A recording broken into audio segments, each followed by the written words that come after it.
Hello students, आप सभी का बहुत बहुत स्वागत है क्लास टेंथ के इस इम्पॉर्टेंट वीडियो में। इस वीडियो में हम क्लास टेंथ का मैथ्स का जो एक्सरसाइज 1.2 मतलब प्रश्नावली 1.2 है उसका दूसरा नंबर क्वेश्चन देखने वाले हैं। पहला नंबर क्वेश्चन का हमने वीडियो बना दिया है, जल्दी से नहीं देखे हैं तो आप चैनल में जाके देख सकते हैं। इस वीडियो में हम दूसरा क्वेश्चन को देखने वाले हैं। दूसरा क्वेश्चन पहला क्वेश्चन से भी आसान है और इसमें तीसरा क्वेश्चन को भी देखेंगे, मतलब इस वीडियो में 1.2 पूरा कंप्लीट हो जाएगा। ठीक है, चलिए दूसरा नंबर क्वेश्चन क्या पूछ रहा है। सिद्ध कीजिए कि 3 + 2 रूट 5 एक अपरिमेय संख्या है। देखिए अभी अभी हमने पिछले वीडियो में सिद्ध किया था कि रूट 5 एक अपरिमेय संख्या है। ठीक है, इस वीडियो में सिद्ध करना है 3 + 2 रूट 5 एक अपरिमेय संख्या है और उससे भी आसान तरीके से ये वाला बनेगा। ठीक है, तो चलिए इसका सॉल्यूशन स्टार्ट करते हैं। सबसे पहले क्या लिखेंगे, तो लिखे तो थे जो वही लिखेंगे। सबसे पहले माना कि मान लेंगे क्या, तो 3 + 2 रूट 5 क्या है, तो एक परिमेय संख्या मान लेंगे इसको। ठीक है, जो परिमेय संख्या है। ठीक है, परिमेय संख्या है। देखिए हमको सिद्ध करने के लिए बोल रहा है अपरिमेय, तो इसको मान लेंगे कि ये एक परिमेय संख्या है। ठीक है, अब देखिए परिमेय संख्या क्या होता है, तो दिया है 3 + 2 रूट 5। ठीक है, ये बराबर है परिमेय संख्या के। तो परिमेय संख्या होता है P/Q के रूप में, जहाँ ये जो Q है कभी भी 0 के बराबर नहीं होता है। ठीक है, Q जो है वो 0 के बराबर नहीं होगा, तभी वो परिमेय संख्या के रूप में होगा। ठीक है, अगर Q बराबर 0 हो गया तो वो संख्या परिमेय संख्या नहीं होगा। अब यहाँ ये भी लिख सकते हैं P और ये जो Q है दोनों पूर्णांक हैं, सॉरी दोनों पूर्णांक तो है ही, ये तो लिख ही सकते हैं P और Q पूर्णांक है। ठीक है, पूर्णांक है, साथ ही साथ पूर्णांक भी है और सह अभाज्य संख्या क्या है, सह अभाज्य संख्या। ठीक है, सह अभाज्य संख्या। ठीक है, संख्या है, ये दोनों हमें लिख सकते हैं यहाँ पे। देखिए सहअभाज्य संख्या है, मतलब ये जो संख्या है P और Q यानी कि P/Q के रूप में, वो एक के अलावा किसी दूसरे से विभाजित नहीं होगा। ठीक है, इसका मतलब यही है। अब देखिए इसको सॉल्यूशन करते हैं। देखिए इधर 3 इसके साथ प्लस में है, उधर जाएगा तो माइनस में होगा, मतलब इसका पक्षांतर कर देंगे तो हो जाएगा 2 रूट 5 बराबर P/Q था इधर। अब देखिए ये 3 है इधर प्लस में, इधर आएगा तो माइनस में होगा, तो -3। फिर से एक बार पक्षांतर करेंगे, देखिए ये 2 रूट 5 के साथ गुना में है, इधर जाएगा तो हो जाएगा भागा में, यानी कि फिर से अगर पक्षांतर करेंगे रूट 5, यहाँ पर रूट 5 के बराबर देंगे, उसके ऊपर में लिखेंगे क्या, तो P/Q। ठीक है, P में Q-3। अब देखिए ये 2 जो है ये गुना में है 5 के साथ, इधर जाएगा तो भागा में होगा। ठीक है, तो 2 आ गया भागा में।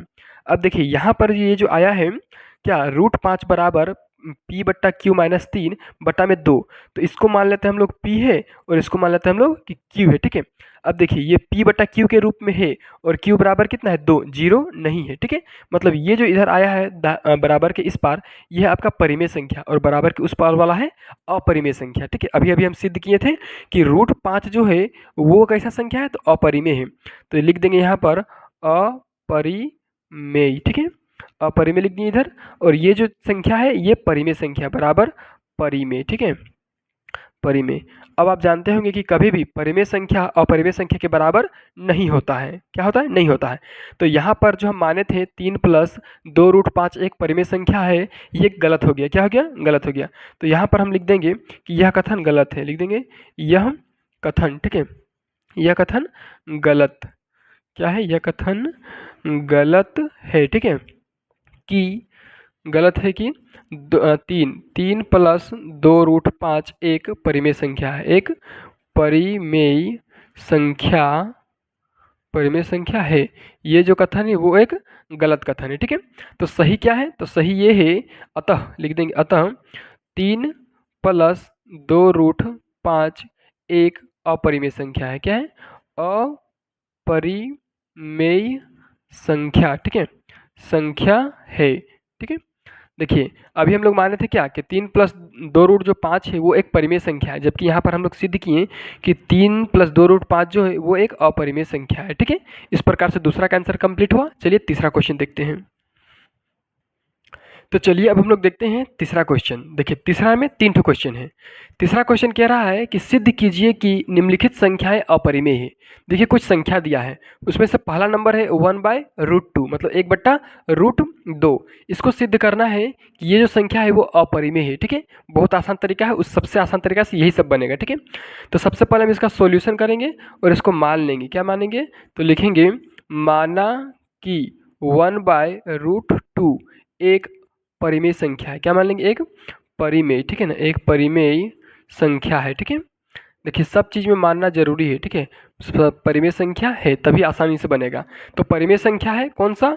तो 1/√2, और परिमेय संख्या होता है p/q के रूप में, जहाँ q बराबर 0 कभी नहीं होता है। इतना बात तो आप लोग भी जानते होंगे। अब देखिए यहाँ पर इसको हम लोग क्रॉस मल्टीप्लाई कर देंगे, ठीक है ना। p गुना होगा √2 से और q गुना होगा 1 से, तो q गुना होगा 1 से तो q ही रहेगा, बराबर ये हो जाएगा p√2, ठीक है ना, p√2, ठीक है। या तो फिर √2p भी इसको लिख सकते हैं, ठीक है, √2 इंटू पी, ठीक है। अब ध्यान से देखिए यहाँ पर √2 इंटू पी है, यहाँ से हम √2 का मान निकालेंगे तो p किधर जाएगा? इधर पक्षांतर करेंगे तो ये भागा में आ जाएगा, तो ये हो गया आपका q बट्टा में p बराबर √2, ठीक है। अब देखिए √2 बराबर आ गया q बट्टा p, तो इसको हम लोग लिख सकते हैं p बट्टा q, इसको तो आराम से लिख सकते हैं। यहाँ पे इसको लिखते हैं, ठीक है, p बट्टा q, इसको लिख सकते हैं संख्याओं को उलटने पर, ठीक है। चाहे नहीं भी उल्टेंगे फिर भी देखिए ये जो q बट्टा में p आया है इसको उल्टा करके लिखते हैं। देखिए इधर है √2, तो इसको इधर लिखते हैं और इसको इधर लिखते हैं, तो यहाँ पर है √2 बराबर q बट्टा p। देखिए ये आया है √2 बराबर q बट्टा p। अभी अभी हम लोग सिद्ध किए थे कि ये √2 है वो एक अपरिमेय संख्या है। क्या है? अपरिमेय है, ठीक है ना। और बराबर इधर क्या है? ये q बट्टा जो p है वो एक परिमेय है। क्या है? परिमेय है। तो कभी भी ऐसा नहीं होता है कि अपरिमेय बराबर परिमेय, मतलब ये जो कथन है ये गलत है। कौन सा कथन? कि माना कि 1/√2 एक परिमेय संख्या है, ये कथन गलत है। अतः क्या लिख देंगे? अतः √1/√2 है ना, यहाँ पर 1/√2 है, तो 1/√2 एक अपरिमेय संख्या है, एक अपरिमेय संख्या, ठीक है, अपरिमेय संख्या है, ठीक है। इतना सा लिख दिए और ये क्वेश्चन कंप्लीट हुआ इसका सॉल्यूशन। अब देखिए चलिए दूसरा नंबर देखेंगे, तो इसको जल्दी से आप एक बार स्क्रीनशॉट ले लीजिए, ठीक है। चलिए दूसरा नंबर देखते हैं, यहाँ पे इसका सॉल्यूशन इसको मिटा लेते हैं तुरंत। देखिए एक बार में ही इसको मिटा दिए। दूसरा क्वेश्चन में क्या दिया हुआ है? तो 7√5, ठीक है ना। देखिए दिया है 7√5, इसको सीधा करके लिखते हैं थोड़ा सा, 7√5। अब देखिए 7√5 देते, इसको भी हम लोग मानेंगे, लिखेंगे माना कि, क्या मान लेंगे? कि 7√5 एक परिमेय संख्या है, ठीक है, एक परिमेय संख्या है। इतना हम लोग मान लिए हैं। अब देखिए अब माने हैं किसको? 7√5 को, तो परिमेय संख्या बराबर होता है p बट्टा q, ठीक है। अब देखिए इसका भी पक्षांतर करेंगे और यहाँ पर लिख दीजिए कि q बराबर 0 कभी भी नहीं होता है, ठीक है। अब देखिए इसका पक्षांतर करेंगे, 7 इसके साथ गुना में है 5 के साथ, उधर जाएगा तो भागा में होगा, ठीक है। तो ये होगा आपका √5 बराबर p बट्टा q, इधर आएगा माइनस में हो जाए, सॉरी इधर आएगा तो भागा में होगा, ठीक है ना, गुना में ये है, इधर आएगा तो भागा में होगा। तो ये तो p बट्टा q ऊपर में है और इसका भागा में है 7, ठीक है। अब देखिए ये अगर p है और अगर ये q है, ठीक है, तो p बट्टा q के रूप में है ये वाला, ठीक है। अब देखिए q बराबर यहाँ पर 0 है क्या? नहीं है, 7 है, ठीक है। तो ये जो संख्या अभी अभी हम लोग सिद्ध किए थे √5 को कि ये एक अपरिमेय संख्या है। क्या है? ये एक अपरिमेय है। कौन? तो √5 जो है वो एक अपरिमेय है, और इधर वाला जो आया है ये एक परिमेय है। क्या है? ये एक परिमेय है, जबकि ऐसा कभी भी नहीं होगा कि अपरिमेय बराबर परिमेय, ऐसा नहीं होता, ये बराबर नहीं है एक दूसरे का। तो अतः ये जो कथन था माना कि सॉरी 7√5 एक परिमेय संख्या, ये भी कथन गलत है। अतः फिर से हम लोग लिखेंगे, अतः 7√5 एक क्या है? तो एक अपरिमेय संख्या है, एक अपरिमेय संख्या है, ठीक है, एक अपरिमेय संख्या है। इस तरह से हम लोग दूसरा क्वेश्चन का भी आंसर कंप्लीट हुआ, मतलब एक नंबर का जो 2 नंबर था वो भी कंप्लीट हुआ। इसका स्क्रीनशॉट आप जल्दी से ले लीजिए। अब तीसरा नंबर देखेंगे, ठीक है, जल्दी से लीजिए, ठीक है, हो गया। चलिए 3 नंबर देखते हैं, इस वीडियो में इसको खत्म करते हैं पूरा। इसके बाद तो एनसीईआरटी में इससे ज़्यादा क्वेश्चन दिया भी नहीं है, न्यू एनसीईआरटी में, ठीक है। चलिए तीसरा नंबर देखिए, तीसरा नंबर का क्वेश्चन क्या बोल रहा है? इसमें है 6 + √2 दिया है, ठीक है, 6 + √2। इसको सॉल्यूशन करेंगे। सबसे पहले इसमें भी हम लोग मानेंगे, क्या करेंगे? मानेंगे। सबसे पहले लिखेंगे माना कि, क्या मान लेंगे इसको हम लोग? माना कि 6 + √2 एक क्या है? परिमेय संख्या है। 6 + √2 एक परिमेय संख्या मान लेंगे, एक परिमेय संख्या, ठीक है ना, परिमेय संख्या है, ठीक है। क्या माने हैं कि 6 + √2 जो है वो एक परिमेय संख्या है। अब जो परिमेय संख्या होता है, क्या दिया है? 6 + √2। परिमेय संख्या किसके रूप में होता है? तो p/q के रूप में होता है, और कभी भी q बराबर 0 नहीं होता है। ठीक है, इतना लिख दिए। अब इसका भी देखिए सॉल्यूशन करते हैं। ये 6 जो है इधर प्लस में है रूट 2 के साथ, उधर जाएगा तो माइनस में होगा, तो हो जाएगा, लिखेंगे रूट 2 बराबर ये पी बट्टा क्यू, और इधर प्लस में है, इधर आएगा तो माइनस में हो जाएगा 6। अब ध्यान से देखिए, ये जो बट्टा में है भिन्न का जोड़ के रूप में है। अब इधर जो ये 2 है, ये तो एक अपरिमेय संख्या है, बार बार बोला जा रहा है। ये रूट 2 क्या है, एक अपरिमेय संख्या है।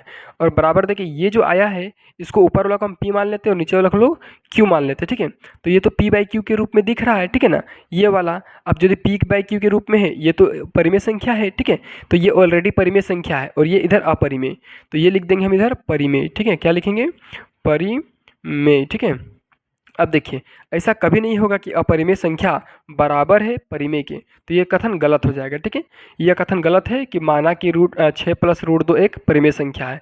फिर से यहाँ क्या लिख सकते हैं, अतः क्या लिख देंगे, अतः ये जो संख्या है 6 प्लस रूट 2, 6 प्लस रूट 2, ठीक है, ये एक अपरिमेय संख्या है, एक अपरिमेय। ठीक है, अपरिमेय संख्या है। ठीक है, यहाँ पर लिख दिए इतना। इस प्रकार से देखिए 1.2 का जितना भी क्वेश्चन था उसको हम सारा को कंप्लीट कर दिए हैं। अगर अभी तक इस यूट्यूब चैनल